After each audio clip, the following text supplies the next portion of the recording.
Welcome back to Amazing Violinist channel. My name is Valentina and today I'm going to be showing you how to hold the bow. We're not exactly going to use a real bow, but we will use a pencil. Moving on. Before you start with a real bow, practice with a pencil. It is lightweight and the same shape as a bow stick. Next, and there's only 4 steps for this, okay? First one. You put the pencil in the middle of your fingers.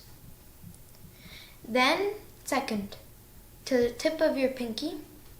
Third, you put your thumb in front of the middle finger, and at the same time, you curve these 3 fingers. Then fourth, you turn your hand around. One more time. Middle, tip, same time, turn around.